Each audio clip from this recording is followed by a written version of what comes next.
Ninakaw niya hindi lang ang aking pawis, kundi pati ang hininga ng aking anak.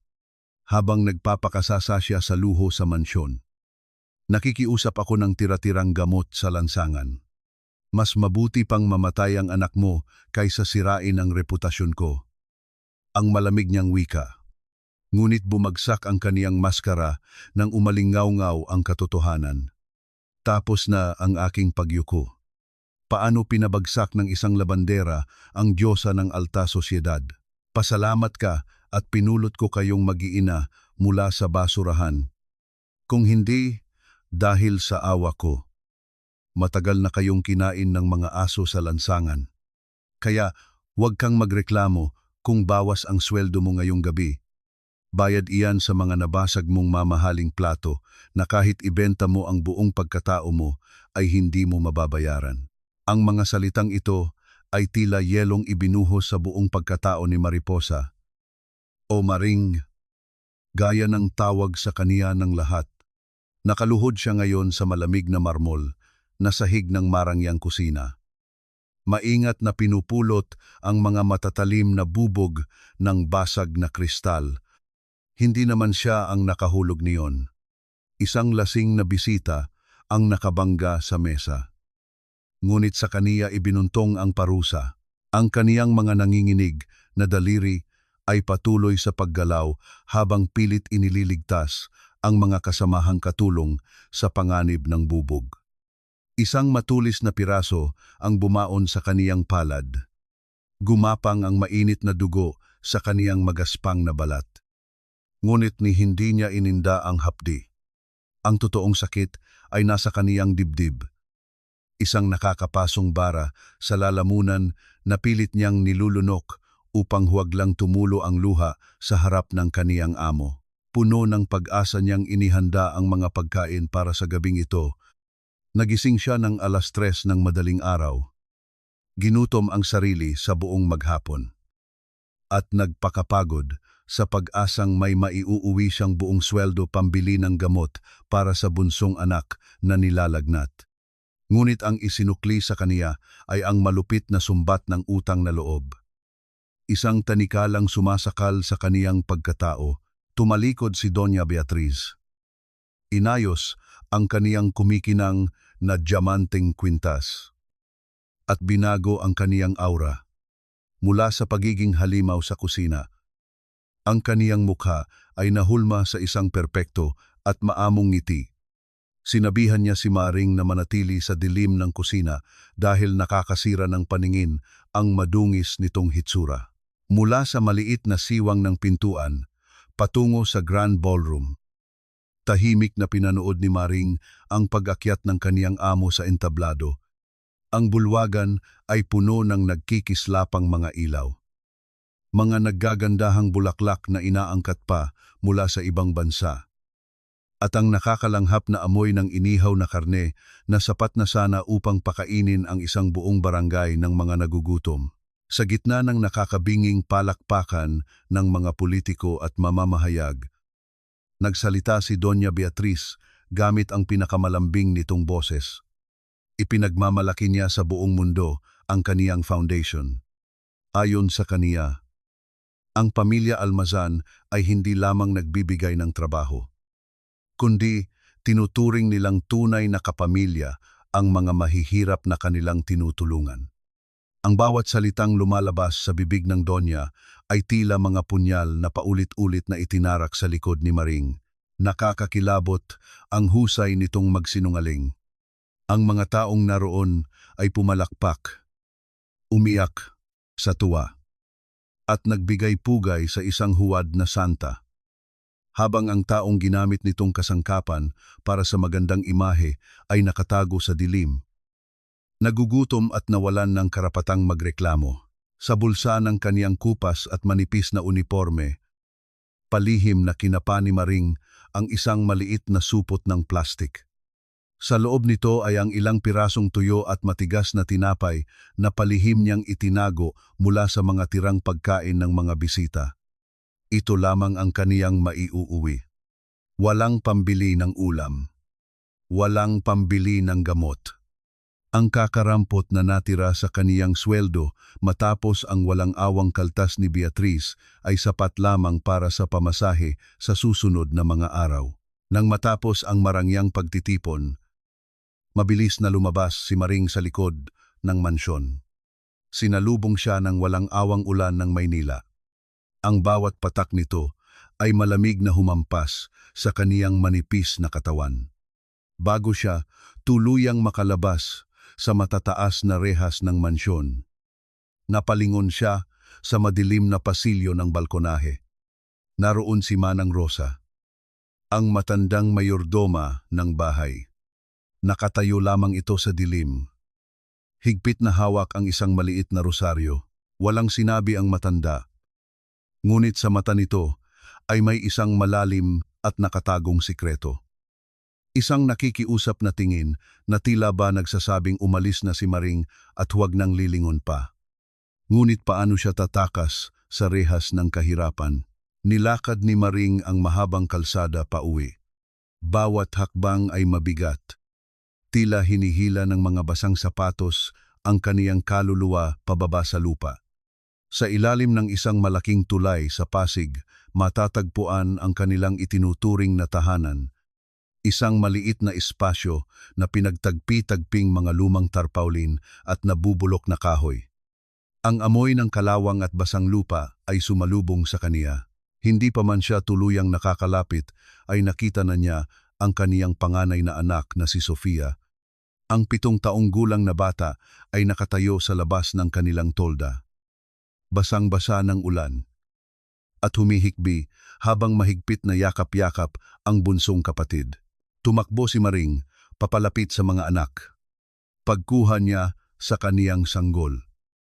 Halos matuyo ang dugo sa kaniyang mga ugat. Ang maliit na dibdib ng bata ay mabilis at puwersahang umaangat baba. Ang tunog ng paghinga nito ay isang nakakikilabot na sipol. Tila isang taong nalulunod sa mismong hangin. Nag-aagaw ang kulay violet at putla sa mga labi ng kaniyang anak dahil sa matinding atake ng hika at lamig ng paligid. Kanina pa po siya ganyan. Umiiyak na sumbong ni Sofia habang nanginginig ang buong katawan. Wala po akong maibigay na gamot. Pinainom ko po ng tubig pero isinusuka niya. Napaluhod si Maring sa basang semento. Niyakap niya ang sanggol ng mahigpit. Sinusubukang ibigay ang sariling init ng katawan. Wala siyang ibang magawa. Kinuha niya ang laylayan ng kaniyang sariling uniforme, ang mismong telang ginamit niya sa paglilinis ng mga mesa sa mansyon. Ang telang nakasipsip sa amoy ng mamahaling pabango ni Doña Beatriz na nagkakahalaga ng higit pa sa buhay ng isang mahirap. Ginamit niya ang telang iyon upang maingat at punong-puno ng pag-ibig na punasan ang pawis at ulan sa maruming mukha ng kaniyang naghihingalong anak. Ang halimuyak ng yaman ng mga almazan ay umalingaw-ngaw sa hangin. Isang malupit na paalala ng lason ng kawalang katarungan na pilit nilang nilalanghap. Umubo ng malakas ang sanggol. Isang tunog na pumunit sa katahimikan ng gabi. Nang tignan ni Maring ang kaniyang kamay na sumapo sa bibig ng bata, nakita niya ang maliliit na patak ng sariwang dugo. Gumuho ang buong mundo ng isang ina. Wala siyang pera. Walang ospital na tatanggap sa kanila nang walang pambayad. Walang kamag-anak na malalapitan. Sa gitna ng madilim at basang gabi, itinaas ni Maring ang kaniyang paningin sa malayong direksyon ng kalsada. Doon, sa kabilang dulo ng lungsod, ay matatanaw ang nag-iisang lugar na naiilawan ng matitingkad na ilaw, ang mansyon ng mga almazan, ang lugar kung saan nandoon ang pera, ngunit nandoon din ang demonyong sumisira sa kaniyang pagkatao, higit pa sa lamig ng ulan ang panginginig ng kaniyang kalamnan. Kung babalik siya doon upang magmakaawa, alam niyang isusuko niya ang huling piraso ng kaniyang dignidad. Ngunit habang unti-unting nanghihina ang tibok ng puso ng bata sa kaniyang mga bisig, isang katanungan ang bumaon sa kaniyang isipan na hindi niya matakasan. Hanggang saan aabot ang kayang isuko ng isang ina para lamang mabili ang isang minutong hininga ng kaniyang anak. Ang malamig na ulan ay tila mga yelong karayom na walang awang tumutusok sa balat ni Maring habang tinatakbo niya ang pabalik na daan patungo sa mansyon ng mga almazan. Wala siyang pakialam kung maputik ang kaniyang mga paa o kung ang kaniyang lumang uniforme ay dumidikit na sa kaniyang nanginginig na katawan dahil sa pagkabasa. Ang tanging naririnig niya sa kaniyang isipan ay ang nahihirapang paghinga ng kaniyang sanggol na iniwan niya sa ilalim ng tulay kasama si Sofia. Bawat hakbang niya ay panalangin. Bawat paghinga niya ay pagmamakaawa. Nang marating niya ang likod ng mansyon, pilit niyang pinasok ang sarili sa kabila ng pagtataboy ng mga gwardya. Ginamit niya ang lahat ng natitirang lakas upang makarating sa maluwag at mainit na sala kung saan nagpapahinga si Doña Beatriz. Ang buong silid ay amoy ng mamahaling jasmine tea at pinong pabango. Isang mundong milya-milya ang layo sa amoy ng imburnal na kinasadlakan ng kaniyang pamilya. Nakatayo si Doña Beatriz sa harap ng isang malaking salamin. Pinagmamasdan ang gintong tropeo na kaniyang natanggap kanina. Habang sa isang marangyang sofa ay nakaupo ang kaniyang matalik na kaibigan, si Señora Carmen. Si Carmen ay kilala sa alta sosyedad bilang isang mayamang balo na kayang bilhin ang lahat ng bagay sa mundo.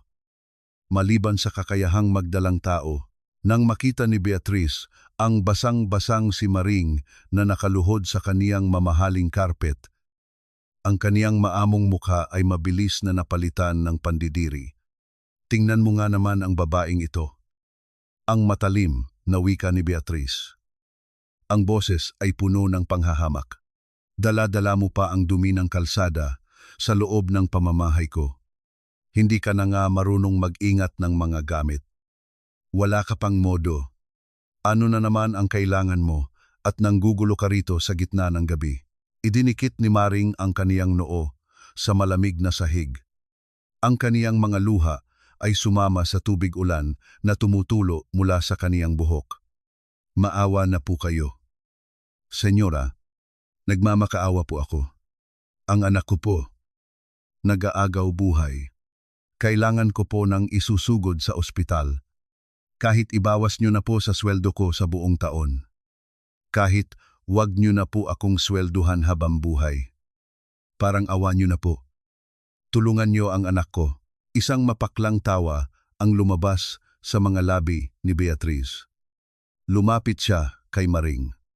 Ang matulis na takong ng kaniyang mamahaling sapatos ay walang awang tumapak sa nanginginig na kamay ni Maring, ang mismong kamay na nasugatan kanina dahil sa basag na kristal.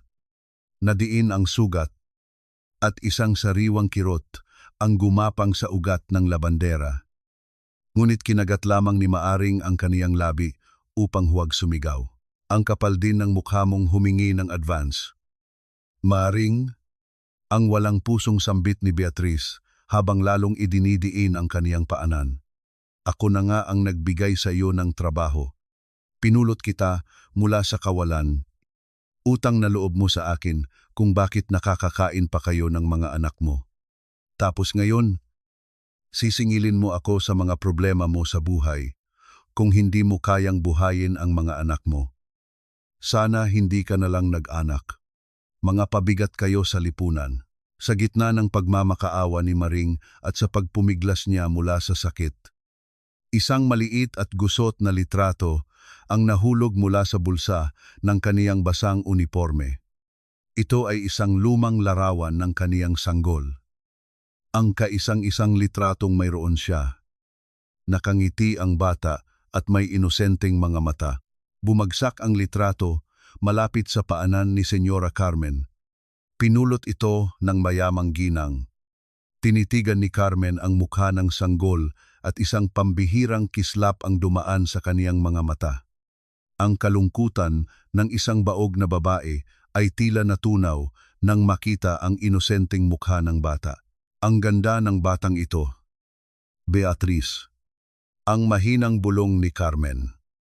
Ang kaniyang mga daliri ay marahang humaplos sa gusot na litrato. Kamukha niya ang isang anghel. Sayang lamang at mamamatay siya sa hirap sa ilalim ng tulay. Napatingin si Beatriz kay Carmen. At sa isang iglap, tila nagkaroon ng malinaw na pag-uusap ang mga mata ng dalawang ginang. Isang nakakakilabot na ideya ang nabuo sa isipan ni Beatriz. Dahan-dahan niyang inalis ang kaniyang paa mula sa kamay ni Maring at ngumiti ng pagkatamis-tamis, isang ngiting mas nakakatakot kaysa sa kaniyang galit. Alam mo, Maring, napakabuti kong tao. Ang malumanay ngunit nakakalason na wika ni Beatriz habang naglalakad paikot sa nakaluhod na ina. Gusto kitang tulungan. Gusto kong mabuhay ang anak mo. Bibigyan kita ng pera.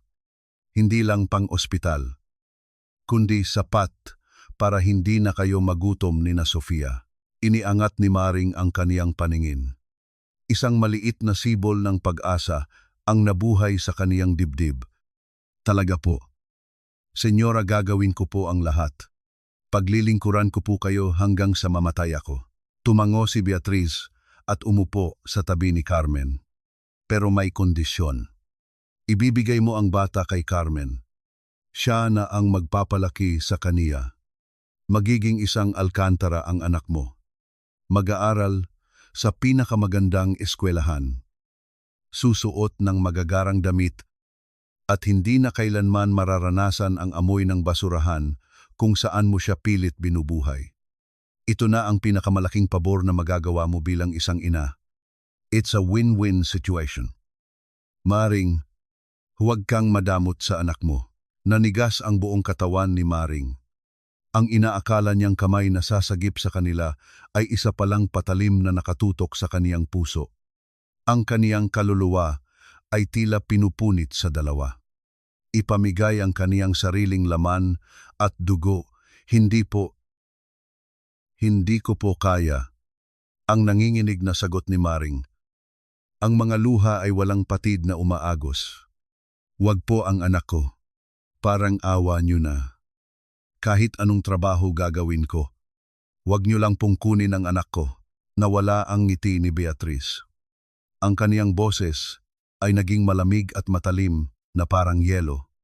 Kung hindi mo pipirmahan ang adoption papers, wala kang makukuhang kahit isang kusing. Hahayaan kong mamatay ang anak mo ngayon gabi. At bukas na bukas din. Tatawagan ko ang DSWD. Sasabihin ko na pinapabayaan mo ang mga anak mo sa ilalim ng tulay habang nagpapakasarap ka sa buhay. Kukunin nila si Sofia at ang isa mo pang anak. Ilalagay sila sa ampunan at hinding-hindi mo na sila makikita pa. Ikaw ang bahala. Maaring maging wais ka o maging isang irresponsableng ina na naging dahilan ng pagkawasak ng sarili niyang pamilya. Isang matinding pagkawasak ang naramdaman ni Maring. Ang bawat salita ni Beatriz ay lason na unti-unting pumatay sa kaniyang pag-asa. Sa halip na sumagot, mabilis na gumapang si Maring palapit kay Carmen. Inagaw ang gusot na litrato ng kaniyang anak mula sa kamay ng mayamang ginang at mahigpit na idinikit iyon sa kaniyang dibdib. Malapit sa kaniyang umiiyak na puso. Niyakap niya ang maliit na papel na tila iyon na lamang ang natitirang koneksyon niya sa buhay.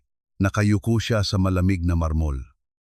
Nanginginig, nadudurog, at ganap na walang kalaban-laban laban sa kapangyarihan ng mga taong kayang bilhin ang lahat.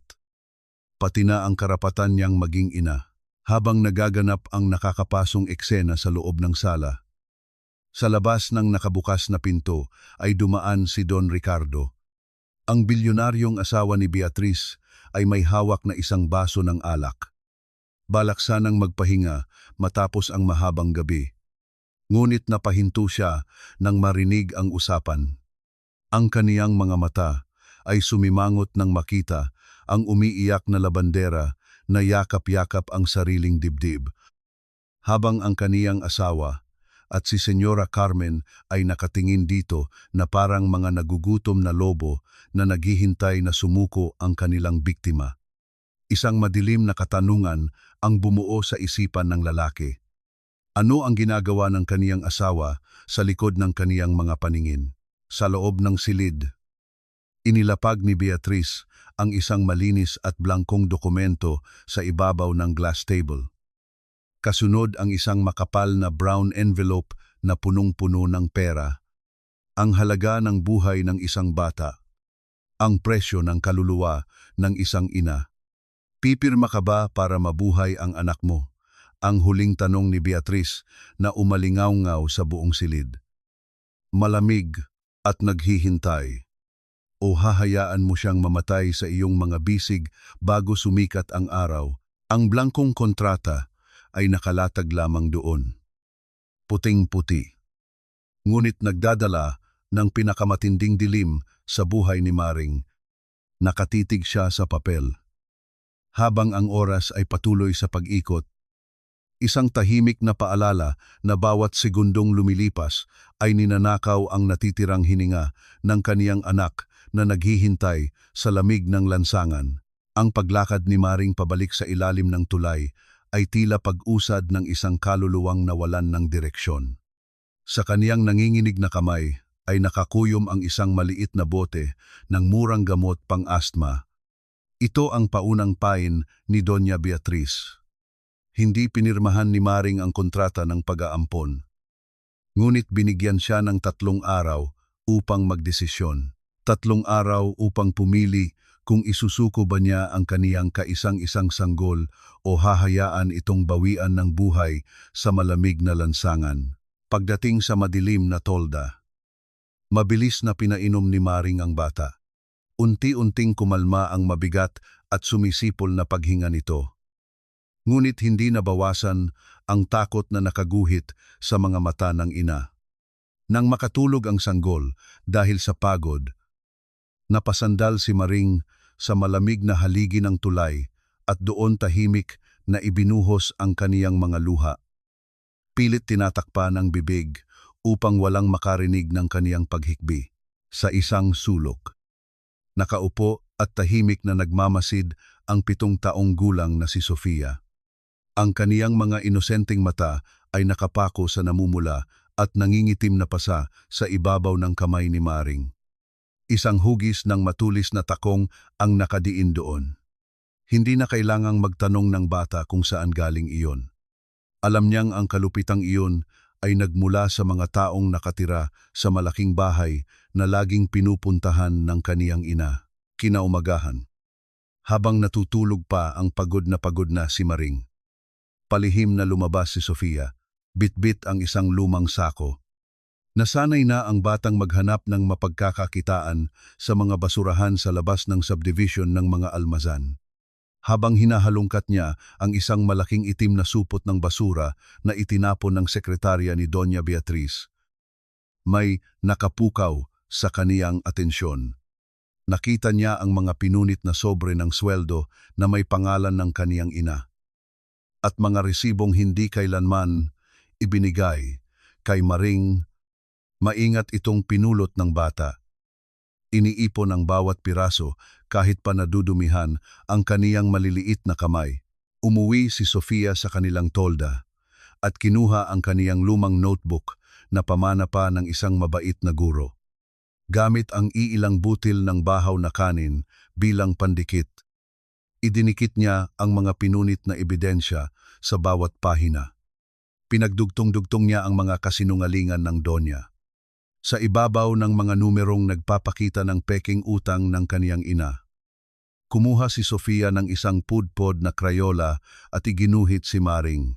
Iginuhit niya ang kaniyang ina bilang isang malaking anghel na may suot na gintong korona. Nakangiti at walang bahid ng pasa sa kamay. Ginamit ng bata ang sining upang takpan ang pangit na katotohanan ng kanilang buhay. Isang tahimik na panata na balang araw, siya ang magliligtas sa kaniyang nanay. Bago pa man niya maitago ang notebook, napansin niya ang isang kakaibang bagay sa labas ng kanilang tolda.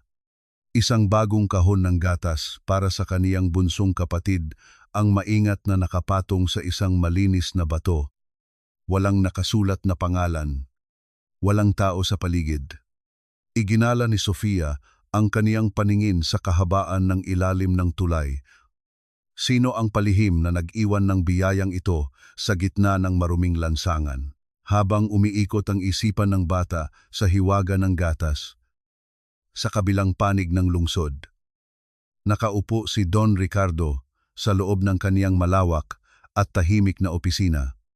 Nakabukas sa kaniyang harapan ang mga pribadong dokumento ng kanilang charity foundation, ang alaala ng umiiyak na si Maring at ang malupit na ngiti ng kaniyang asawang si Beatriz kagabi ay hindi nagpatulog sa kaniya.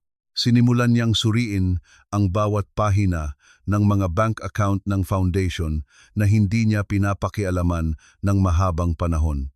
Nanlilisik ang kaniyang mga mata nang makita ang hindi pagkakatugma ng mga pondo. Ang mga listahan ng benepisyaryo ay naglalaman ng mga pangalang inimbento lamang, ngunit ang mga tseke ay patuloy na inilalabas sa bangko. Ang milyon-milyong pera na dapat sana ay bumibili ng pagkain at gamot para sa mga nagugutom na pamilya sa ilalim ng tulay ay napupunta sa isang lihim na account na ang kaniyang asawa lamang ang may hawak. Isang mabigat na bato ng pagkonsensya, pinaghalong galit at kahihiyan. Ang unti-unting dumagan sa dibdib ng bilyonaryo. Nakatira pala siya, kasama ng isang magnanakaw na nagkukunwaring diyosa. Nang hapong iyon, palihim na sumunod si Sofia sa kaniyang ina nang bumalik ito sa mansyon upang maglinis. Dahil takot si Maring na bawiin ng Donya ang ipinangakong gamot, nagtago ang bata sa malalaking halaman sa hardin ng mga almazan. Dala-dala ang kaniyang notebook sa pag-asang may makita pa siyang mga papel na itinapon. Pilit siyang sumisilip sa bintana. Binabantayan ang kaniyang ina na walang tigil sa pagkayod. Ngunit ang katahimikan ng hardin ay napunit nang makaramdam siya ng mabibigat na yabag sa damuhan. Kasunod ang malalalim at galit na ungol ng mga malalaking aso ng mga gwardya na pinakawalan upang magbantay. Sa matinding gulat at takot na makagat, mabilis na tumakbo si Sofia pabalik sa maliit na butas ng bakod upang makalabas. Pilit niyang isiniksik ang kaniyang maliit na katawan sa mga bakal. Sa kaniyang pag-aapura at pag-iyak, hindi niya namalayang nadulas mula sa kaniyang braso ang notebook, bumagsak ang lumang kwaderno sa basang damuhan. Nakabukas sa pahina kung saan iginuhit niya ang kaniyang ina at ang mga resibo ng kasinungalingan ni Doña Beatriz. Ilang sandali matapos makatakas ang bata, isang pares ng makintab na sapatos ang tumigil sa tapat ng nahulog na gamit. Isang kamay ang dahan-dahang pumulot sa maruming notebook na naglalaman ng pinakamalaking sikreto ng mansyon. Kaninong kamay ang nakahawak ngayon sa kapalaran ng pamilya Almazan? Ang tensyon sa loob ng mansyon ng mga Almazan ay tila isang nakakapasong singaw na hindi nakikita ngunit ramdam na ramdam sa balat. Sa loob ng marangyang silid ni Doña Beatriz, mabilis na pumasok ang kaniyang tiwalang sekretarya, dala ang isang balitang nagpatindig sa balahibo ng Donya. Nalaman nito na palihim na hiningi ni Don Ricardo ang lahat ng bank statements ng kanilang foundation. Isang matalim na kislap ng kaba at puot ang dumaan sa mga mata ni Beatriz. Kung malalaman ng kaniyang asawa ang bilyon-bilyong pisong ibinulsa niya, masisira ang kaniyang perpektong reputasyon. Kailangan niya ng malaking gulo. Kailangan niya ng isang panakip butas na maglilihis sa atensyon ng lahat. At alam niya kung sino ang perpektong biktima. Nang hapong iyon, habang abala si Maring sa pagkusot ng mga mabibigat na kurtina sa labas, bigla siyang pinatawag ng mayordoma. Iniutos ni Doña Beatriz na si Maring mismo ang maglinis ng kaniyang personal na kwarto. Isang gawaing hindi kailanman ibinibigay sa isang hamak na labandera, bagamat naguguluhan at kinakabahan. Yumuko lamang si Maring at sumunod. Dala ang kaniyang lumang basahan at ang pangarap na maiuwi ang pambili ng gamot para sa anak. Habang maingat na pinupunasan ni Maring ang malaking salamin ng Donya, nakatalikod siya sa pinto kung saan iniwan niya ang kaniyang kupas at gulanit na bag. Palihim na pumasok si Beatriz na parang isang ahas na gumagapang sa damuhan. Hawak ng Donya ang pinakamahalagang alahas para sa gaganaping charity auction, isang kwintas na gawa sa purong diamante na nagkakahalaga ng milyon-milyong piso. Nang walang anumang pag-aalinlangan, inihulog niya ang makinang na alahas sa loob ng maduming bag ni Maring at mabilis na lumabas nang walang nakakapansin. Nang matapos si Maring sa paglilinis, akma na sana siyang lalabas ng mansyon upang umuwi. Ngunit bago pa man siya makatapak sa labas ng pintuan, isang malakas at galit na boses ni Doña Beatriz ang yumanig sa buong kabahayan. Sumigaw ang Donya na nawawala ang centerpiece ng auction. Mabilis na isinara ng mga gwardya ang lahat ng lagusan. Tinipon ang lahat ng mga katulong sa gitna ng malaking sala. Halughugin ninyo ang lahat ng gamit ng mga hampaslupang iyan, ang nag-aapoy na utos ni Beatriz habang nakaturo ang maputing daliri sa mga nanginginig na tauhan. Walang lalabas hanggat hindi nakikita ang kwintas ko. Isa-isang binuksan ng mga matitipunong gwardya ang mga bag ng mga katulong. Nang dumating ang pagkakataon sa lumang bag ni Maring, binaligtad ito ng gwardya, kasabay ng pagkahulog ng isang lumang suklay at barya. Lumabas ang nakakabulag na kinang ng diamanteng kwintas na bumagsak sa sahig. Isang sabay-sabay na pagpigil ng hininga ng lahat nang nakasaksi ang umalingaw-ngaw sa silid. Nanlaki ang mga mata ni Maring. Ang kaniyang puso ay tila huminto sa pagtibok. Hindi po sa akin iyan, senyora. Wala po akong kinukuha. Ang pumipiyok na sigaw ni Maring habang mabilis na lumuhod at pilit na inaabot ang laylayan ng damit ni Beatriz. Nagmamakaawa po ako. Hindi ko po nakita iyan. Walang awang hinawi ni Beatriz ang kaniyang damit upang hindi madaiti sa mga kamay ni Maring. Ganyan talaga ang mga hampas lupa. Ang malamig at nang uuyam na wika ng Donya habang nakatingin sa paligid upang siguraduhing naririnig siya ng lahat. Binigyan na nga kita ng trabaho. Pinakain ko ang mga anak mo. Tapos ito ang isusukli mo sa akin. Magnanakaw ka ng milyon-milyong halaga para lang may maipangtustos sa may sakit mong anak. Akala mo ba hindi ko napapansin ang mga pasikot-sikot mo sa kwarto ko kanina? Ang mga salita ni Beatriz ay lason na unti-unting pumapatay sa dignidad ni Maring. Sa gitna ng kaniyang pag-iyak, nanginginig ang kaniyang mga tuhod habang pilit siyang luminga sa ibang mga katulong. Tinitigan niya si Manang Rosa at ang iba pang mga kasamahan na minsan niyang tinulungan. Naghahanap siya ng kahit isang pares ng mata na maniniwala sa kaniya. Naghihintay ng kahit isang tinig na magtatanggol sa kaniyang pagkatao. Ngunit isa-isa silang nag-iwas ng tingin at nakayuko sa matinding takot sa kapangyarihan ng kanilang amo. Wala ni isa ang sumalo sa kaniya sa kaniyang pagbagsak. Sa halip na tumawag agad ng mga pulis, na siya sanang inaasahan sa ganoong kalaking krimen. Inutusan ni Beatriz ang mga gwardya na kaladkarin si Maring papasok sa madilim na silid-aklatan ng mansyon. Isinara ang mabigat na pintuan. Iniiwan silang dalawa sa gitna ng malamig na hangin ng aircon. Bakit hindi pa siya ipinapahuli sa mga autoridad kung tunay siyang nagnakaw? Ito ang tanong na naglalaro sa isipan ng ilang nagmamasid. Isang misteryong nagpapahiwatig ng mas maitim na balak ng Donya. Sa loob ng silid-aklatan, lumapit si Beatriz kay Maring na kasalukuyang nakadapa sa sahig at patuloy sa pag-iyak.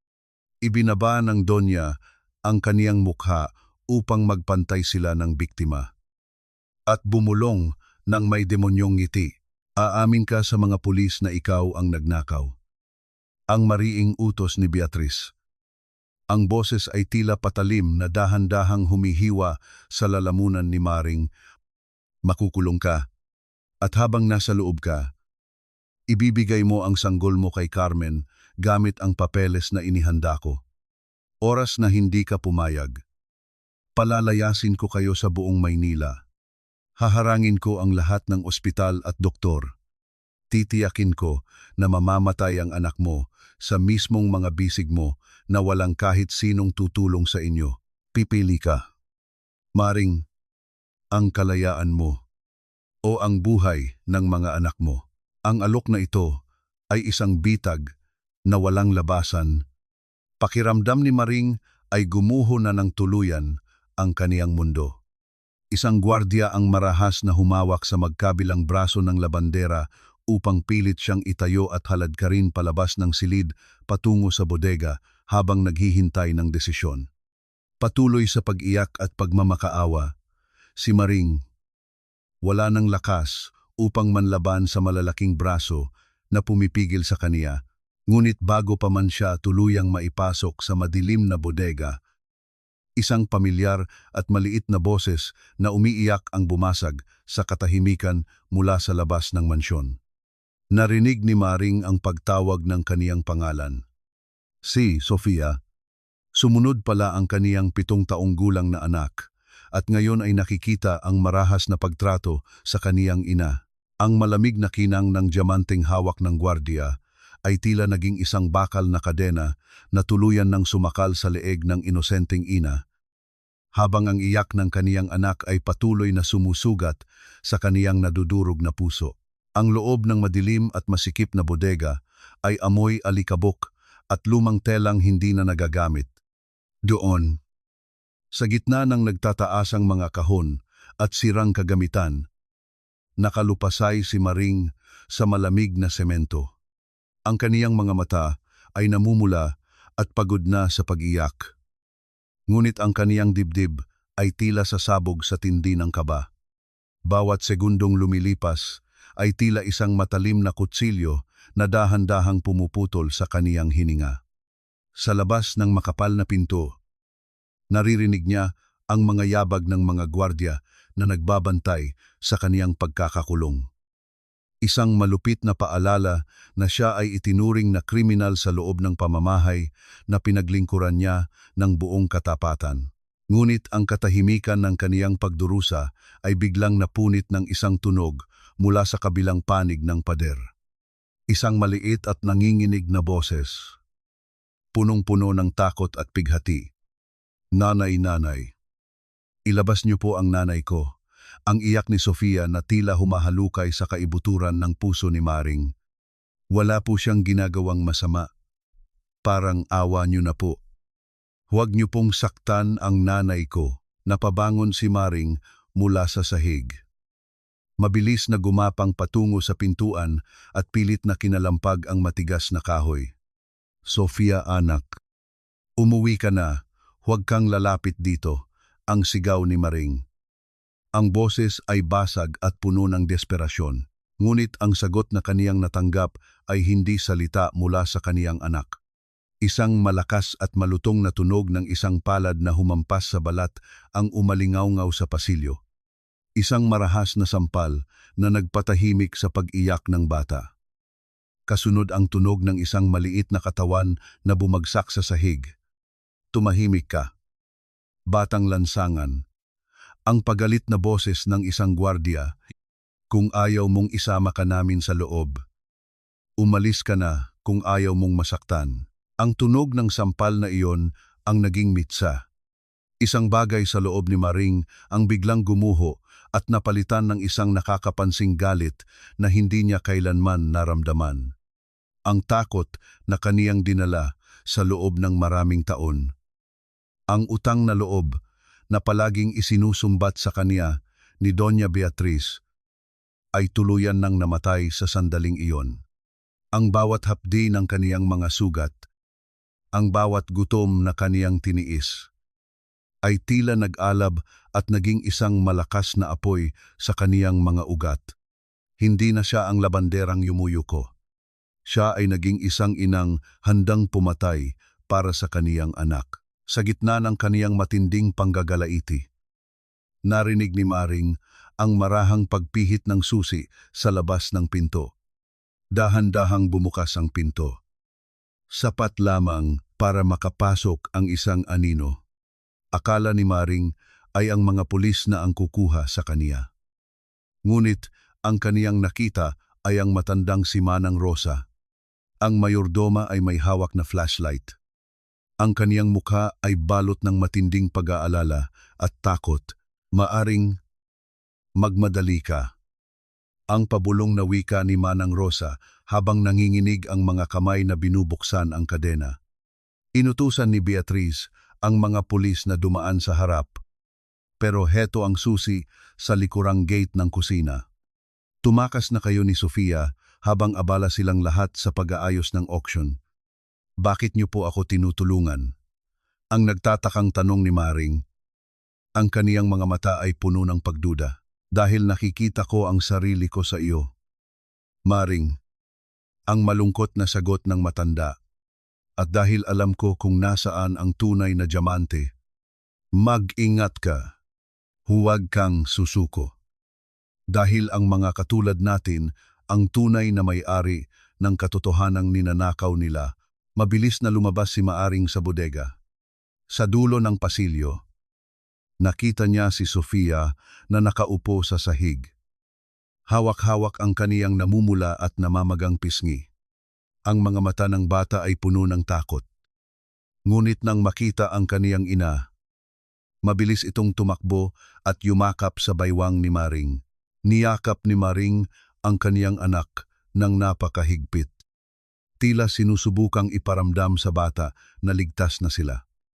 Kahit alam niyang nagsisimula pa lamang ang tunay na panganib. Lumuhod siya sa harap ni Sofia. Maingat na hinawakan ang mukha ng bata. At hinalikan ang namamagang pisngi nito. Ang kaniyang mga luha ay pumatak sa balat ng anak. Ngunit hindi na ito ang mga luhang puno ng takot. Ito ay mga luhang kasing init ng kumukulong asero. Tandaan mo ito, Sofia. Ang bulong ni Maring. Ang boses ay matigas at puno ng paninindigan. Hindi tayo magnanakaw. Tayo ang ninanakawan. Ninakawan nila tayo ng sweldo. Ninakawan nila tayo ng dignidad. At ngayon, pati ang katahimikan mo ay ninakaw nila. Ngunit hinding-hindi na muling mangyayari ito. Tapos na ang pagyuko natin sa tulong ni Manang Rosa. Maingat silang dumaan sa mga madidilim na pasilyo ng mansyon hanggang sa makarating sa likurang bakod. Bago tuluyang lumabas, isang misteryosong bagay ang ibinulong ni Manang Rosa sa tenga ni Maring na nagpatindig sa balahibo ng huli. Isang impormasyong maaaring maging kaisang-isang sandata ni Maaring laban sa mga almazan. Nang makalabas sila sa bakod, sinalubong sila ng malamig na hangin ng gabi. Ang dilim ng lansangan ay tila nagbabadya ng isang paparating na bagyo. Ngunit para kay Maring, ang kadilimang ito ang kaniyang magiging kanlungan. Hindi na siya tatakbo para lamang magtago. Tatakbo siya para maghanda. Nagtatago sa ilalim ng mga anino ng malalaking puno. Tinitigan ni Maring ang naglalakihang ilaw ng mansyon mula sa labas. Alam niyang sa mga oras na ito, si Doña Beatriz ay naniniwala na tagumpay ang kaniyang plano. Ngunit hindi alam ng Doña na ang labanderang kaniyang minaliit ay hindi na muling babalik bilang isang biktima. Paano lalaban ang isang babaeng walang kahit isang kusing sa bulsa laban sa isang pamilyang kayang bilhin ang batas? Ito ang tanong na naglalaro sa isipan ni Maring habang hila-hila ang kamay ni Sofia patungo sa kadiliman. Habang ang tunog ng hangin ay tila nagdadala ng mga bulong ng pagbabago na hindi na mapipigilan. Hindi mapakali si Don Ricardo sa loob ng kaniyang marangyang sasakyan habang binabaybay ang madidilim na eskinita ng Maynila. Ang kaniyang dibdib ay tila binibiyak ng pagsisisi at pagdududa sa tabi ng kalsada, sa ilalim ng isang pundidong ilaw. Naghihintay ang isang lalaking matagal na niyang hindi nakikita si Mang Isko. Ang kaniyang dating tapat na driver na bigla na lamang tinanggal ni Beatriz 2 taon na ang nakalilipas. Nang huminto ang sasakyan, mabilis na lumapit si Mang Isko. Ang kaniyang mukha ay bakas ng hirap ng buhay. Ngunit ang kaniyang mga mata ay may dalang katotohanang matagal nang ibinaon sa limot. Walang maraming salita. Iniabot ng matanda ang isang marumi at tila nabasa ng ulan na kuwaderno ang notebook ni Sofia na napulot niya sa damuhan ng mansyon noong gabing tumakas ang bata. Dong Ricardo. Pasensya na po kung ngayon ko lang ito naibigay. Ang mahinang wika ni Mang Isko. Ang boses ay puno ng pag-aalangan. Pero hindi ko na po kayang sikmurain ang nakikita ko. Ang pamilya niyo. Ang asawa niyo. Hindi po siya ang taong akala niyo.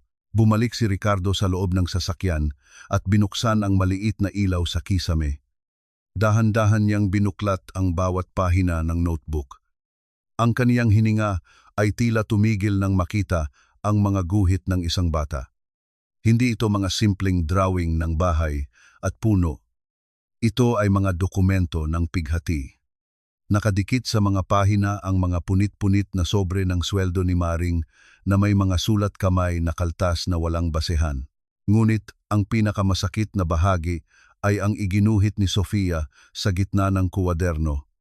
Iginuhit ng bata ang isang magandang babaeng nakagaon, si Beatriz, ngunit ang mukha nito ay pinalitan ng isang halimaw na may matatalim na ngipin.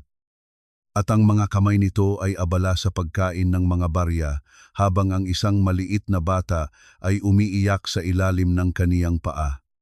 Ang bawat linyang iginuhit ng bata ay tila isang sampal sa mukha ni Ricardo. Kinuha ni Ricardo ang kaniyang tablet at inihambing ang mga guhit sa notebook sa mga accounting books ng kanilang foundation na palihim niyang kinuha sa opisina ni Beatriz. Nagtugma ang lahat. Ang bawat sentimong ibinabawas ni Beatriz sa sweldo ni Maring ay napupunta sa mga personal na luho ng kaniyang asawa. Ang milyon-milyong pondo na dapat ay para sa mga nagugutom ay naging mga diamanting kwintas at mamahaling bag. Paano ko hinayaan ito? Ang bulong ni Ricardo sa kaniyang sarili. Ang kaniyang mga mata ay naniningkit sa galit at kahihiyan. Paano ako nabulag sa kislap ng mga alahas ni Beatriz habang ang mga taong nagsisilbi sa amin ay unti-unting pinapatay ng gutom at kawalan ng katarungan. Hindi na nag-aksaya ng oras si Ricardo. Inutusan niya si Mang Isko na ituro kung nasaan ang tinutuluyan ni Maring. Kailangan niyang ituwid ang pagkakamali. Kailangan niyang humingi ng tawad bago pa maging huli ang lahat. Ang kaniyang galit kay Beatriz ay naging isang matinding pagnanais na iligtas ang pamilyang kaniyang pinabayaan dahil sa kaniyang katahimikan. Habang papalapit sila sa tulay ng Pasig, ang amoy ng usok at nasusunog na plastik ay nagsimulang pumasok sa loob ng sasakyan. Ang kaba sa dibdib ni Ricardo ay lalong tumindi nang lumiko sila sa ilalim ng tulay. Isang nakapanghihina ng loob na eksena ang sumalubong sa kanila, ang mga barong-barong at tolda na nagsisilbing kanlungan ng mga mahihirap ay nilalamon ng malalaking dila ng apoy. Ang tunog ng mga kahoy na naglalagutukan dahil sa init at ang hiyaw ng mga taong nagtatakbuhan upang iligtas ang kanilang mga gamit ay pumuno sa gabi. Kitang-kita ni Ricardo ang ilang mga lalaking nakauniporme mga tauhan ni Beatriz na may hawak na mga sulo. Malamig na pinapanood ang pagtupok sa mga pangarap ng mga naninirahan doon, Maring Sofia. Ang sigaw ni Ricardo habang mabilis na bumababa sa sasakyan. Hindi alintana ang panganib ng apoy at usok, ngunit ang tanging nakita niya ay ang nagbabagang abo ng isang toldang gawa sa tarpaulin na may nakasulat na mga pangalan ni Sofia at ng kaniyang kapatid. Walang Maring, walang mga bata, tanging ang init ng apoy at ang pait ng usok ang sumalubong sa kaniya. Isang matinding takot ang bumalot sa kaniyang puso. Nasaan na sila? Nagtagumpay ba si Beatriz na burahin ang lahat ng bakas ng kaniyang krimen? Sa gitna ng kaguluhan, nakita ni Ricardo si Mang Isko na may itinuturo sa dulo ng madilim na pasilyo malapit sa ilog. Isang anino ang tila gumagalaw doon. Ngunit bago pa nila ito malapitan, isang malakas na tunog ng sirena ng bumbero ang umalingaw-ngaw mula sa malayo. Lalong nagdagdag sa tensyon ng gabing tila walang katapusan. Ang amoy ng nasusunog na mga pangarap ay naging simbolo ng huling pagkakataon ni Ricardo upang mabawi ang kaniyang nawalang karangalan. Sa gitna ng naglalagablab na apoy at makapal na usok na bumabalot sa ilalim ng tulay, tila isang anino ng kamatayan ang bawat sulok. Hindi alintana ni Don Ricardo ang kaniyang mamahaling sapatos na nababalot na ng abo at putik habang pilit na hinahanap ang pamilyang kaniyang pinabayaan. Sa tulong ni Mang Isko, narating nila ang isang madilim at liblib na pasilyo sa likod ng isang lumang simbahan na yari sa bato, isang gusaling tila nakalimutan na ng panahon ngunit nananatiling matatag sa gitna ng kaguluhan. Doon, sa likod ng isang malaking basurahan at mga nakatambak na lumang kahoy, nakita niya sila. Si Maring ay nakaupo sa malamig na semento. Ang kaniyang mga braso ay mahigpit na nakayapos kay Sofia at sa kaniyang bunsong anak. Ang kaniyang mga mata, na dati ay puno ng takot at pagyuko, ay tila naging dalawang nagniningas na uling sa dilim. Nang makita niya si Ricardo, mabilis siyang tumayo at humarang sa harap ng kaniyang mga anak. Ang kaniyang mga kamay ay nakakuyom habang nanginginig sa galit at lamig. "Huwag kayong lalapit." Ang tinig ni Maring ay hindi na ang mahinang boses ng isang katulong. Ito ay isang paos at matalim na babala. "Sapat na ang ginawa ng asawa niyo. Sunugin niyo na ang lahat sa amin. Huwag lang ang mga anak ko. Wala na kaming kinuha sa inyo." "Maring, makinig ka." Ang mahinang tugon ni Ricardo. Ang kaniyang boses ay puno ng pait at pagsisisi. "Hindi ako pumunta rito para saktan kayo. Hindi ako utusan ni Beatriz." Dahan-dahan niyang itinaas ang notebook ni Sofia. Ang maruming kuwaderno na naglalaman ng lahat ng sakit na itinago ng bata. "Nakita ko ito. Alam ko na ang totoo. Patawarin mo ako dahil ngayon ko lang naintindihan." Nang makita ni Maring ang notebook, tila nanlambot ang kaniyang mga tuhod. Isang mahabang sandali ng katahimikan ang namayani. Tanging ang tunog ng malalayong sirena at ang mahinang paghikbi ni Sofia ang naririnig. Hindi makapaniwala si Maring na ang kaisang-isang tao na kaniyang kinatatakutan ay siyang may hawak ngayon ng ebidensya ng kanilang pagdurusa. Ngunit ang tensyon ay naputol nang biglang umalingaw-ngaw ang tunog ng isang tuyo at hirap na ubo mula sa sanggol na karga ni Maring. Ang bata ay muling nanghihina. Ang kaniyang balat ay tila papel sa kaputlaan. Hindi na nag-atubili si Ricardo. Lumapit siya at hinawakan ang balikat ni Maring. "Hayaan mong tulungan ko ang anak mo." Ang pagsusumamo ni Ricardo. "May tinawagan na akong pribadong doktor na hindi konektado sa mga almazan. Ligtas kayo sa kaniya."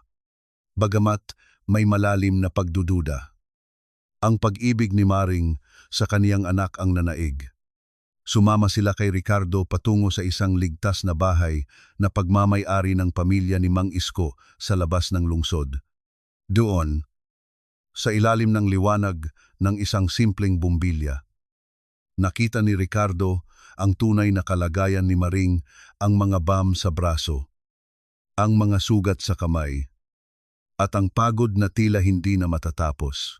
Habang ginagamot ng doktor ang bata, nagkaroon ng pagkakataon na mag-usap ang dalawa.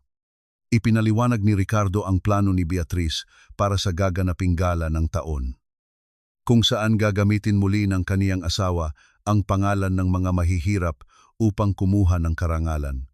Gusto niyang maniwala ang mundo na siya ay isang santa. Ang wika ni Ricardo. Ang kaniyang mga mata ay nakapako sa notebook ni Sofia at balak niyang gamitin ang huling sandali para tuluyan kang itumba sa harap ng batas. Hindi na ako papayag. Dong Ricardo. Ang sagot ni Maring. Ang kaniyang tinig ay malamig at puno ng paninindigan. Hindi ko na kailangan ng inyong pera o awa.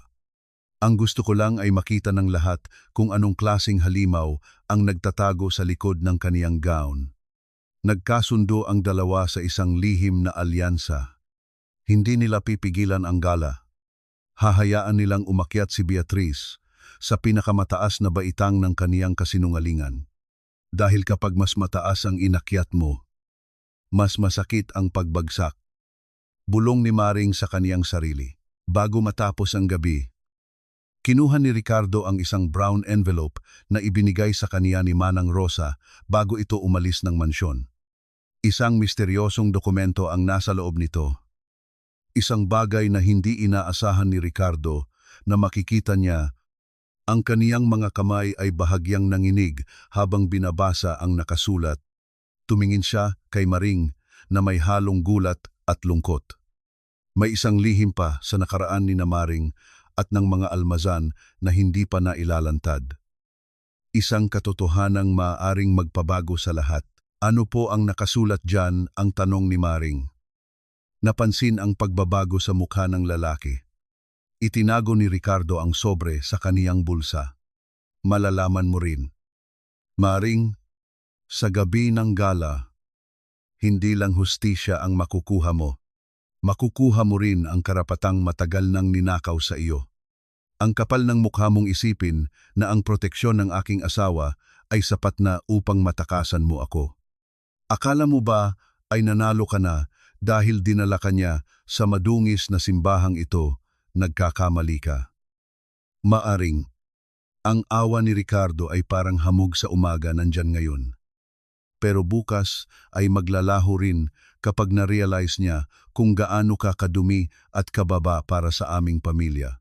Ang bawat hakbang ng takong ni Doña Beatriz sa loob ng lumang simbahan ay tila tunog ng isang orasan na nagbibilang ng nalalabing oras ng kalayaan ni Maring.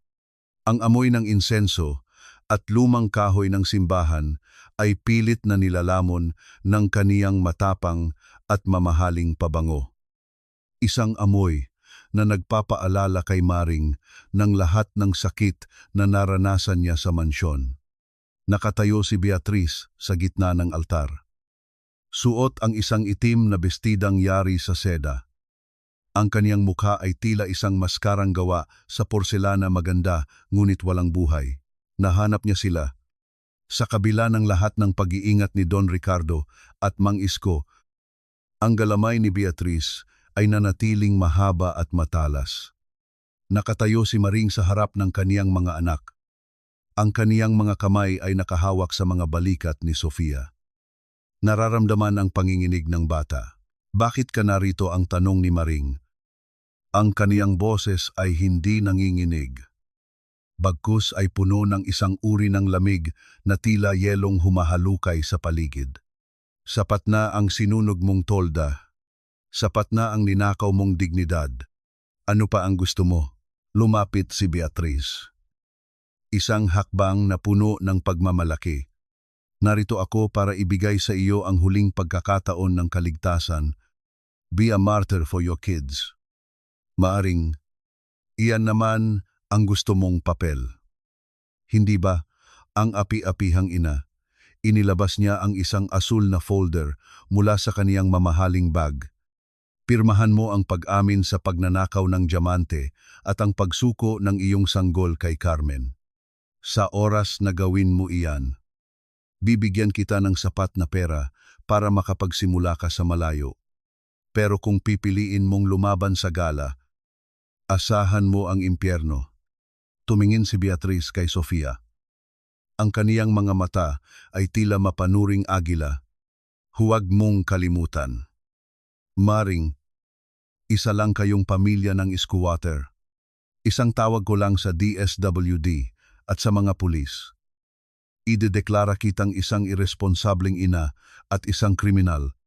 Ipa-deport kita o ipapakulong sa lugar na hindi ka na makikita ng mga anak mo. Gusto mo bang lumaki sina Sofia sa isang ampunan habang ang kapatid nila ay namamatay sa sakit? Isang nakakabinging katahimikan ang namayani sa loob ng simbahan. Pinanood ni Beatrice ang bawat reaksyon ni Maring. Naghihintay ng pamilyar na panginginig ng mga tuhod at ang pagbagsak ng mga luha ng pagsuko. Ngunit sa pagkakataong ito, walang luhang pumatak. Tinitigan ni Maring si Beatrice mula ulo hanggang paa.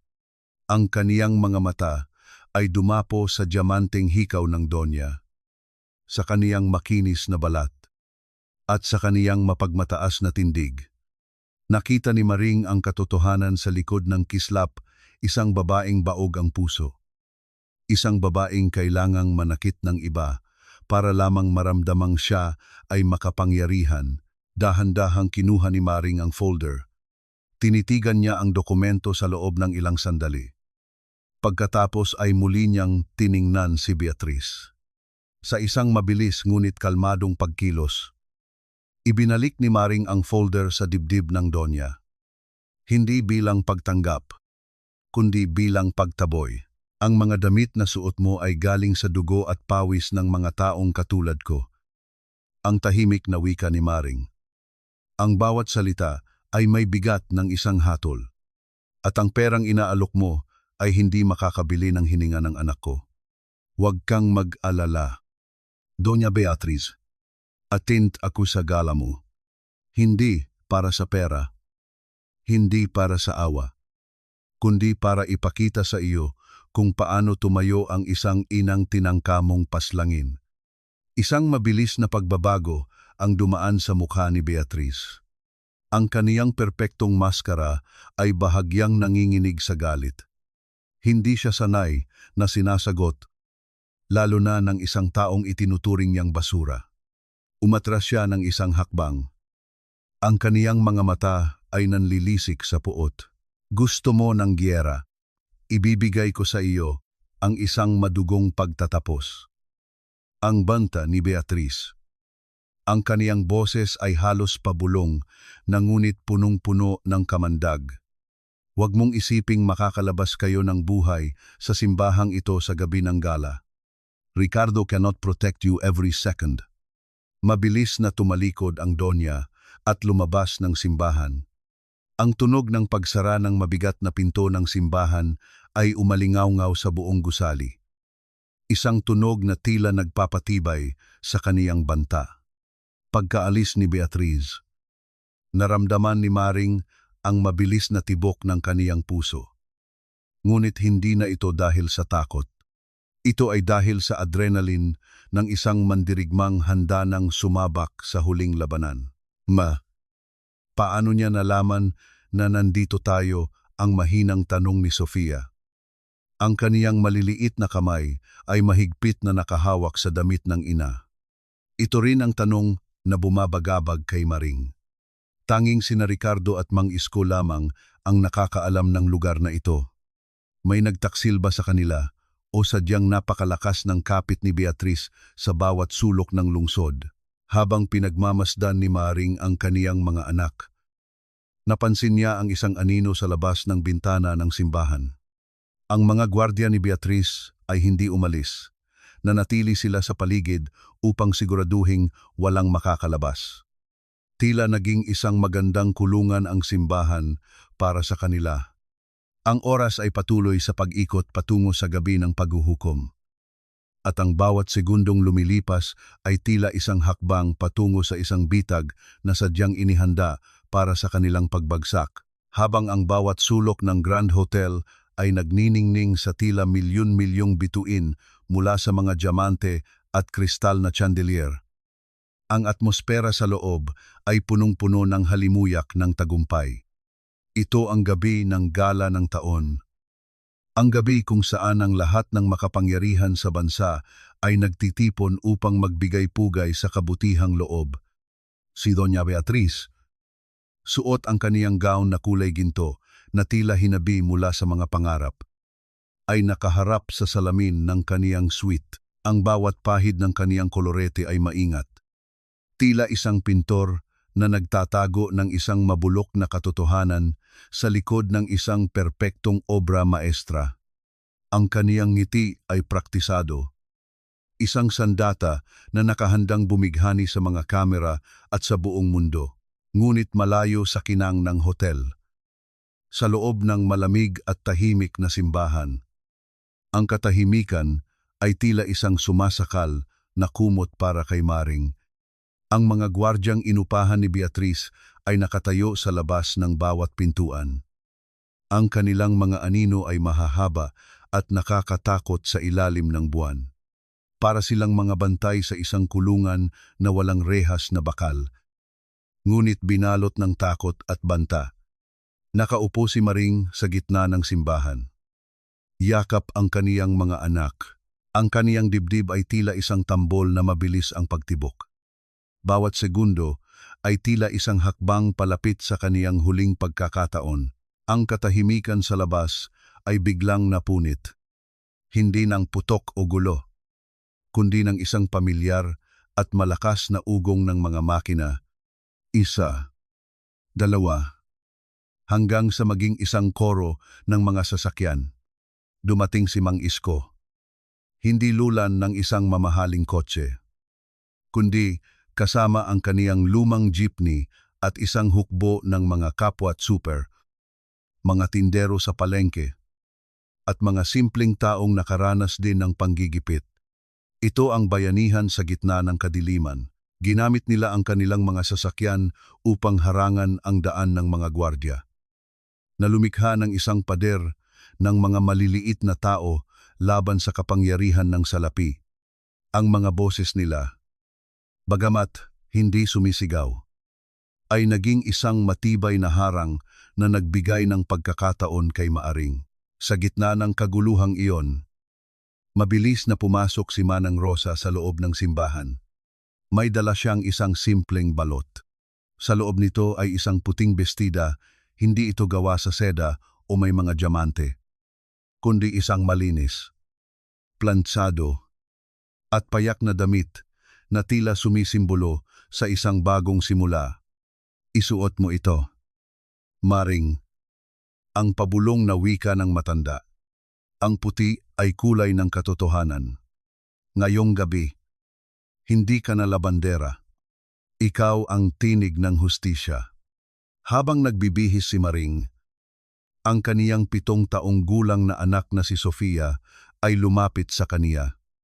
Gamit ang kaniyang maliliit at nanginginig na mga kamay, maingat na tinirintas ng bata ang buhok ng kaniyang ina. Ang bawat haplos ni Sofia ay tila isang panalangin.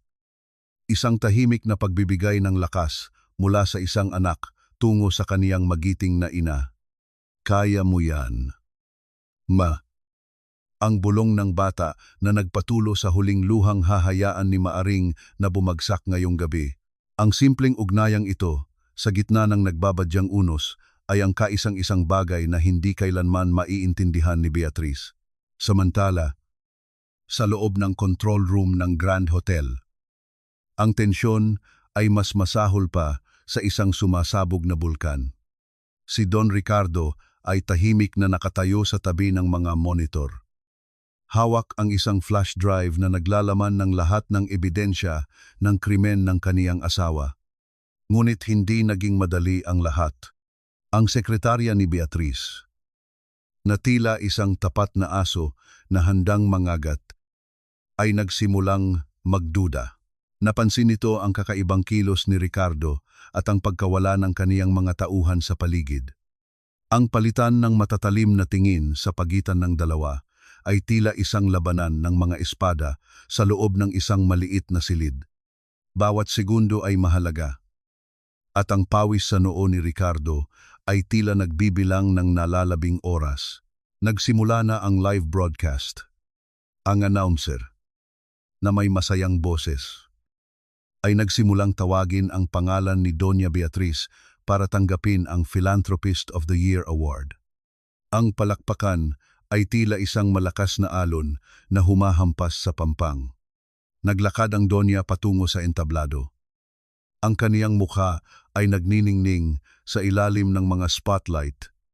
Naniniwala siya na sa gabing ito, tuluyan na niyang maililibing ang katotohanan. Ngunit sa labas ng malaking pintuan ng ballroom, naroon na si Maring, kasama si Mang Isko.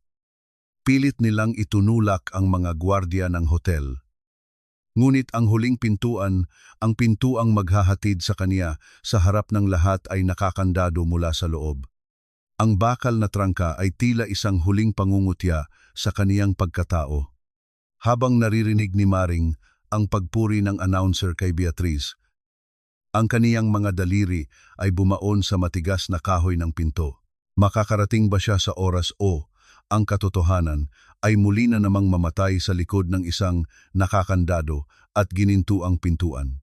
Ang bawat hakbang ni Doña Beatriz sa gitna ng pulang alpombra patungo sa entablado ay tila isang marahang sayaw ng tagumpay.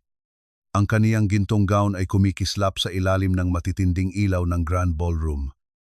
Natila ba ang bawat hibla nito ay sumisipsip sa lahat ng atensyon ng mga naroroon. Ang kaniyang mga mata ay nagniningning sa katuwaan. Hindi dahil sa karangalang matatanggap, kundi dahil sa paniniwalang sa gabing ito. Ang kaniyang kapangyarihan ay tuluyan ng naging ganap. Ang kaniyang bawat ngiti sa harap ng mga kamera ay isang perpektong kasinungalingan. Isang obra maestra ng pagbabalat kayo na binuo niya sa loob ng maraming taon. Nang marating niya ang sentro ng entablado, ang nakakabinging palakpakan ng alta sosyedad ay umalingaw-ngaw sa buong bulwagan. Humarap si Beatriz sa mikropono. Ang kaniyang kamay ay marahang humawak sa dibdib. Tila ba nagpapakita ng isang peking kababaang loob. Ang pagtulong sa mahihirap ay hindi lamang isang obligasyon para sa aming pamilya. Ang malambing na simula ni Beatriz. Ang kaniyang boses ay punong-puno ng peking emosyon na tila ba nakakapagpaiyak sa mga nakikinig. Ito ay isang pribilehiyo. Ang aking pamilya ay itinuturing ang aming mga tauhan, ang aming mga katuwang sa buhay na parang tunay na kadugo. Dahil sa dulo ng araw, ang tunay na kayamanan ay hindi nasusukat sa ginto, kundi sa dami ng buhay na iyong nabago. Habang nagpapatuloy ang kaniyang nakakakilabot na talumpati, sa labas ng malaking pintuan, ang sitwasyon ay tila isang digmaan. Si Maring, kasama si Mang Isko, ay patuloy na nakikipagbuno sa mga head security ng hotel na binayaran ni Beatriz upang harangan ang sinumang hindi kabilang sa listahan. Ang bawat tulak ng mga gwardiya ay tila isang pagtatangkang itago ang katotohanan sa likod ng mga pader ng hotel.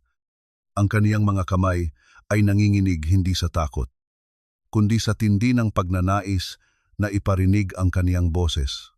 Hayaan niyo kaming makapasok, ang sigaw ni Mang Isko. Ang kaniyang boses ay namamaos sa pakikipagtalo. May karapatan ng babaeng ito na narito. Ang katotohanan ay hindi niyo pwedeng ikulong. Sa kabilang dako, sa loob ng madilim at masikip na control room, ang tensyon ay tila isang bombang nakahandang sumabog. Si Don Ricardo ay mahigpit na nakahawak sa flash drive. Ngunit ang sekretarya ni Beatriz ay pilit na inaagaw ito mula sa kaniya. Ang palitan ng matatalim na salita at ang pisikal na pag-aagawan sa maliit na gamit ay nagdulot ng isang nakakakabang ingay sa loob ng silid.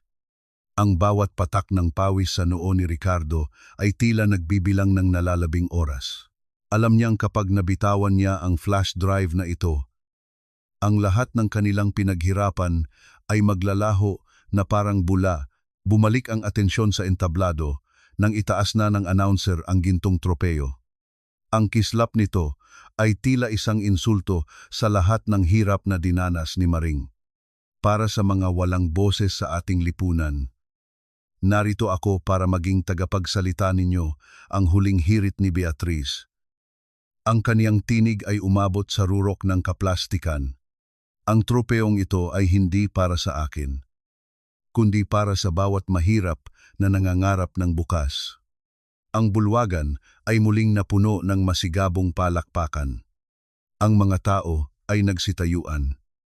Ang ilan ay nagpupunas pa ng luha sa sobrang paghanga sa kabutihan ng Donya. Itinaas ni Beatriz ang tropeo. Ang kaniyang mukha ay puno ng kayabangan habang nakatingin sa mga kamera na nag-eere ng kaganapan sa buong bansa. Sa sandaling iyon, ang kaniyang kabaitan ay tila isang maskarang tuluyan ng sumasakal sa kaniyang pagkatao. Ang kaniyang panga ay bahagyang kumikirot sa pilit na pagngiti. Ngunit ang perpektong sandaling iyon ay biglang nagbago.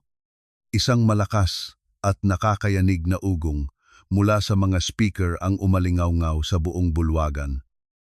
Isang tunog na tila pumunit sa himpapawid. Ang lahat ng ilaw sa loob ng hotel ay sabay-sabay na namatay. Iniwan ang lahat sa gitna ng matinding kadiliman. Ang katahimikan ay naging mabigat at puno ng kaba. Ilang sandali pa, ang dambuhalang screen sa likod ni Beatriz, na dati ay nagpapakita ng kaniyang mga charity works, ay biglang nag-flash. Isang static na imahe ang lumitaw. Kasunod, ang isang tunog na nagpatigil sa tibok ng puso ng bawat taong naroroon. Ang mukha ni Beatriz sa entablado ay naging anino sa harap ng liwanag ng screen. Habang ang isang lihim na hindi dapat narinig ay nagsimulang umaling-awngaw sa bawat sulok ng silid, ang malalaking pintuan ng Grand Ballroom ay marahas na bumukas mula sa loob. Tila isang harang na tuluyan ng nagapi ng katotohanan. Sa gitna ng liwanag na nagmumula sa labas ng pasilyo, isang bulto ng babae ang dahan-dahang humakbang papasok. Hindi siya suot ng gown na gawa sa seda. Wala siyang mga diamanting kumikinang sa leeg. At hindi siya naglalakad ng may peking kumpas. Si Maring ay pumasok na suot ang kaniyang simpleng puting bestida. Ang kaniyang tindig ay tuwid at ang kaniyang mga mata ay hindi na kumukurap sa takot. Naglakad siya sa gitna ng red carpet. Sa gitna ng mga matatayog na mesa ng alta sosyedad, na tila ba siya ang tunay na reyna ng gabing iyon, isang reynang ang korona ay gawa sa integridad. Sa malaking screen sa likod ni Beatriz, ang kadiliman ay napalitan ng isang malinaw at nakakapangilabot na audio recording. Ang boses na umalingawngaw sa buong bulwagan ay hindi ang malambing na boses ng isang santa, kundi ang matalas at malupit na tinig ng isang halimaw. Naririnig ng lahat ang pananakot ni Beatriz kay Maring sa loob ng silid-aklatan, aamin ka sa pagnanakaw. O hahayaan kong mamatay ang anak mo sa kalsada. Kasunod nito ay ang mga larawan mula sa notebook ni Sofia, ang mga dokumento ng pagnanakaw sa sweldo, ang mga peking resibo, at ang video footage mula sa isang nakatagong kamera sa kusina na nagpapakita kung paano palihim na inilagay ni Beatriz ang kwintas sa bag ni Maring. Ang nakakabinging katahimikan sa loob ng ballroom ay napalitan ng marahas na bulungan. Ang mga taong kanina lang ay pumapalakpak kay Beatriz ay ngayon ay nakatingin sa kaniya ng may halong pandidiri at pait. Ang mga flash ng mga kamera ng media na dati ay nagbibigay pugay sa kaniyang kagandahan, ay ngayon ay parang mga kidlat na tumatama sa kaniyang namumutlang mukha. Bawat kislap ng ilaw ay naglalantad sa bawat gatla ng kaba at kahihiyan sa mukha ng Donya. Hindi totoo yan. Paninira lang ito ng isang baliw na hampas lupa ang sigaw ni Beatriz. Ang kaniyang boses ay pumiyok sa tindi ng desperasyon. Pilit niyang inagaw ang mikropono sa announcer. Ang kaniyang mga kamay ay nanginginig at ang kaniyang gintong gown ay tila naging isang mabigat na kulungang sumasakal sa kaniya. Ginamit nila ang AI para gayahin ang boses ko, Ricardo. Gawin mo ang paraan. Paalisin mo ang babaeng iyan. Ngunit ang kaniyang hiling ay hindi natupad. Si Don Ricardo ay dahan-dahang umakyat sa entablado. Hindi siya tumingin sa kaniyang asawa na may pagmamahal, kundi may kasamang matinding pagkamuhi at pagod. Maingat niyang kinuha ang mikropono mula sa kamay ni Beatrice. Tapos na ang palabas. Beatrice. Ang malamig na wika ni Ricardo. Ang boses ay umabot sa bawat sulok ng silid sa pamamagitan ng mga speaker. Ako mismo ang nag-imbestiga. Ako mismo ang nakakita sa notebook ng batang sinubukan mong gutumin. Hindi si Maring ang nagnakaw sa atin. Ikaw ang nagnakaw. Sa kaniya ninakawan mo siya ng pawis, enggi, dignidad, at ng karapatang maging ina. Huminto si Maring sa tapat ng entablado. Tumingala siya at tinitigan ang babaeng dating nagpapatak sa kaniya ng luha. Hindi sumisigaw si Maring. Hindi rin siya naggagalaiti. Sa kaniyang katahimikan ay naroon ang pinakamalakas na sigaw ng hustisya. Narito ako, Doña Beatriz. Ang tahimik na simula ni Maring. Ang kaniyang boses ay malinaw at puno ng kapangyarihan. Sabi mo ay dapat akong magkaroon ng utang na loob dahil pinulot mo ako sa basurahan. Ngayong gabi, ibinabalik ko na ang lahat ng utang na iyon. Ibinabalik ko ito sa pamamagitan ng katotohanan.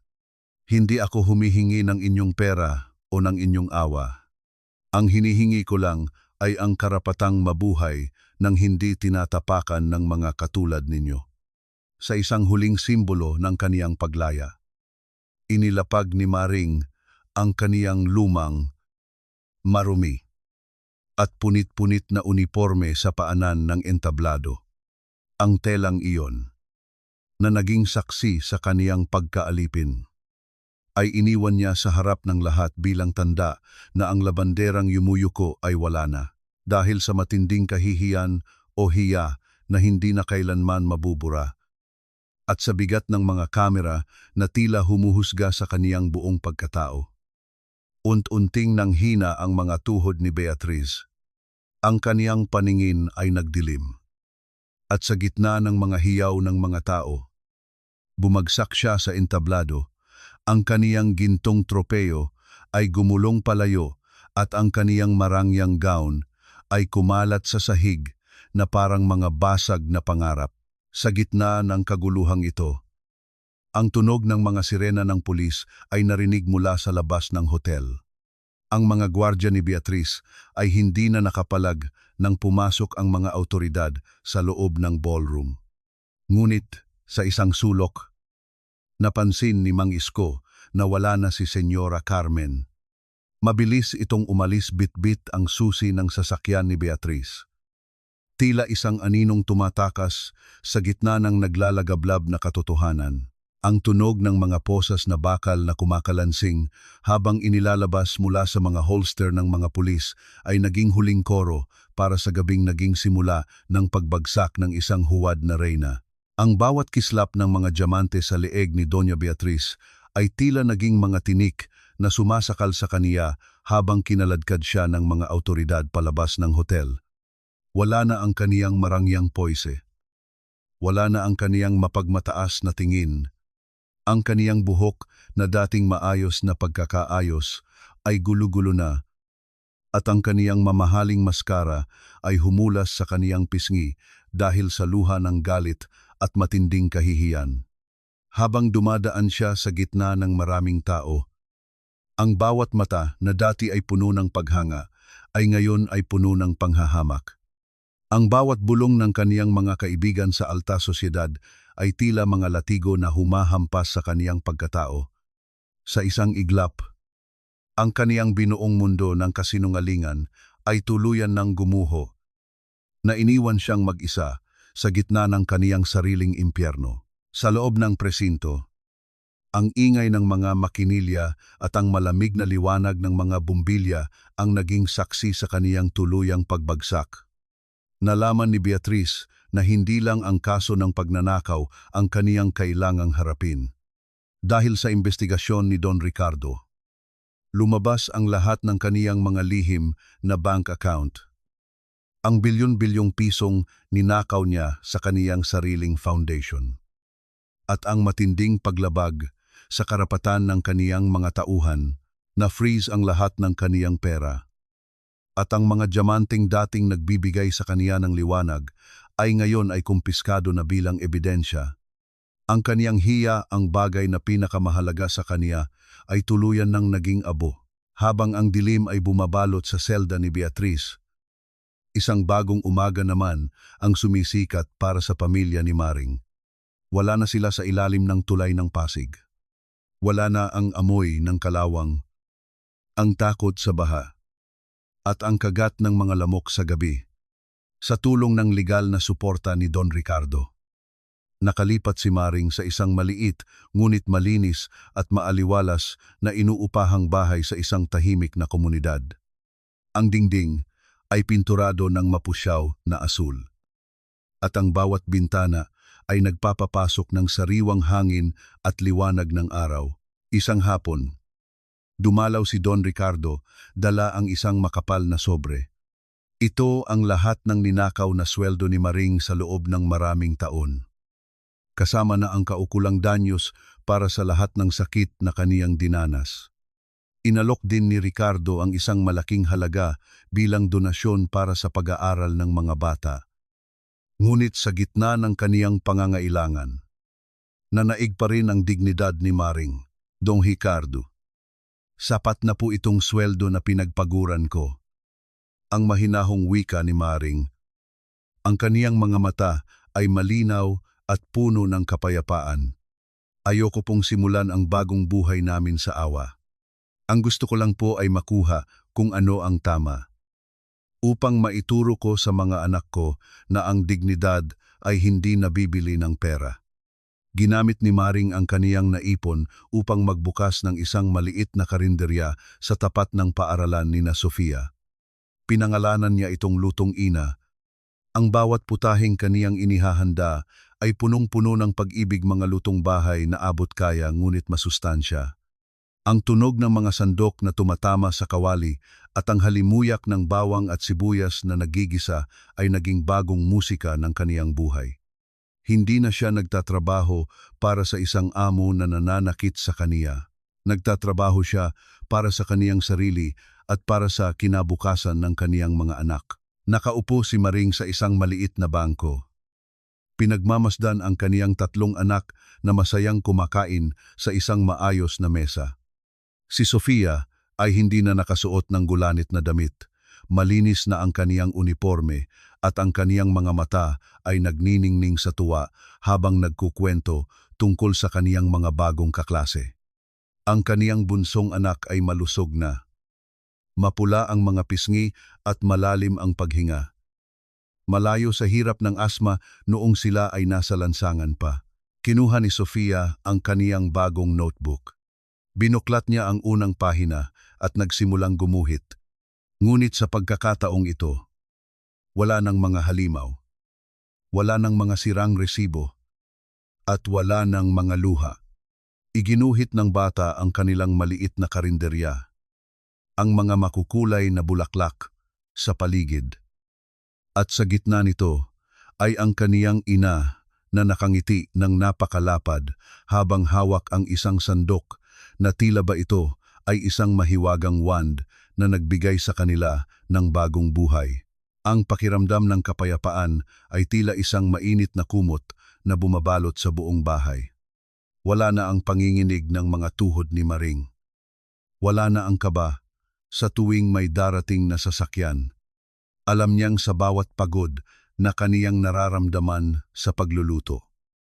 Ito ay pagod na may kalakip na dangal. Tinitigan niya ang papalubog na araw sa kaniyang bintana. At sa kauna-unahang pagkakataon sa loob ng maraming taon, hindi na niya nararamdaman na siya ay isang labandera lamang. Siya ay isang ina, isang mandirigma, at isang babaeng malaya. 2 taon ang mabilis na lumipas. Tila isang agos ng ilog na dahan-dahang naglilinis sa mga sugat ng nakaraan. Ang karinderya ni Maring na Lutong Ina ay hindi na lamang isang maliit na kainan sa tapat ng paaralan. ito ay naging isang kanlungan para sa mga manggagawang naghahanap ng lasa ng tunay na tahanan. Ang tunog ng mga tawanan ng mga estudyante at ang kalansing ng mga kutsara sa plato ay naging araw-araw na musika na nagbibigay buhay sa kaniyang umaga. Si Maring ay hindi na ang babaeng laging nakayuko. Siya ngayon ay isang iginagalang na bahagi ng komunidad. Isang babaeng ang ganda ay nanggagaling sa kaniyang panatag na kalooban. Isang hapon, sa gitna ng kaniyang bakasyon mula sa pagluluto, nagpasya si Maring na gawin ang isang bagay na matagal na niyang pinag-iisipan. Nagtungo siya sa Correctional Institute for Women. Sa likod ng matatayog na rehas at malamig na pader, hinarap niya ang babaeng minsan ay naging mitsa ng kaniyang paghihirap. Si Beatriz ay hindi na ang kumikinang na donya ng Makati. Ang kaniyang buhok ay may mga putina, ang kaniyang balat ay tuyot, at ang kaniyang mga mata ay wala ng bahid ng kayabangan. Tanging isang malalim na pait at pangungulila ang mababakas doon. Walang dumadalaw sa kaniya. Ang kaniyang mga kaibigan ay naglaho na parang bula nang mawala ang kaniyang yaman. Inilapag ni Maring sa mesa ang isang mainit na Tupperware ng sopas ang kaisang-isang pagkaing hiniling niya noong naghihingalo ang kaniyang anak, ngunit ipinagkait ni Beatriz. Bakit ka narito, ang paos na tanong ni Beatriz? Hindi makatingin ng diretso kay Maring. Narito ka ba para pagtawanan ang kalagayan ko? Huminga ng malalim si Maring. Ang kaniyang boses ay malumanay. Tila isang hanging amihan na humahaplos sa mga tuyong dahon. Narito ako dahil gusto ko nang itigil ang pagbitbit sa iyo sa aking isipan. Pinapatawad na kita, Beatriz. Hindi dahil karapat-dapat ka sa kapatawaran, kundi dahil karapat-dapat ako sa kapayapaan. Ang galit ay isang utang na loob na ayaw ko nang bayaran pa. Isang hikbi ang kumawala sa dibdib ni Beatriz. Isang tunog ng ganap na pagkatalo at pagsisisi na huli na para sa lahat. Sa unang pagkakataon, ang donya ay umiyak hindi dahil sa kahihiyan, kundi dahil sa bigat ng kaniyang mga nagawa. Iniwan siya ni Maring na may dalang panalangin na sana ay mahanap din ito ang kaniyang sariling katotohanan sa gitna ng kaniyang pag-iisa. Sa kaniyang pag-uwi, sinalubong si Maring ng isang tanawing nagpapatunay na ang lahat ng kaniyang sakripisyo ay sulit. Si Sofia ay nakaupo sa labas ng kanilang bahay, abala sa pag-aaral para sa kaniyang darating na pagsusulit. Siya ay nangangarap na maging isang abogado upang ipagtanggol ang mga katulad ng kaniyang ina. Ang bunsong kapatid naman ay masiglang nakikipaglaro sa kanilang maliit na aso. Ang kaniyang boses ay malinaw at puno ng sigla. Napagtanto ni Maring na ang tunay na katarungan ay hindi lamang ang pagkukulong sa mga nagkasala. Ang tunay na katarungan ay ang pagkakaroon ng kakayahang tumayo muli. Ang yakapin ng iyong mga anak nang walang takot. At ang matulog sa gabi nang may malinis na konsensya. Ang utang na loob ay hindi isang tanikala. Ito ay ang pasasalamat sa sarili dahil sa hindi pagsuko sa gitna ng unos. Tinitigan ni Maring ang papalubog na araw na nagbibigay ng kulay kahel sa buong kalangitan. Sa kaniyang tabi, inilabas ni Sofia ang kaniyang notebook at iginuhit ang isang malaking puno na may malalalim na ugat at malalabay na sanga, na nagbibigay ng silong sa lahat ng dumadaan. Ito ang kanilang buhay, ngayon matatag, malaya, at punong-puno ng pag-asa. Ang kwento ng labanderang yumuko ay natapos na. Ang nagsisimula ngayon ay ang kwento ng isang inang nagwagi. Isang patunay na ang katotohanan, gaano man ito ibaon, ay laging hahanap ng paraan upang sumikat na parang umaga. Sa huling sulyap ni Maring sa kaniyang mga anak, alam niyang sa wakas, sila ay tunay nang nakarating sa tahanang hindi na kailanman mananakaw ng kahit na sino.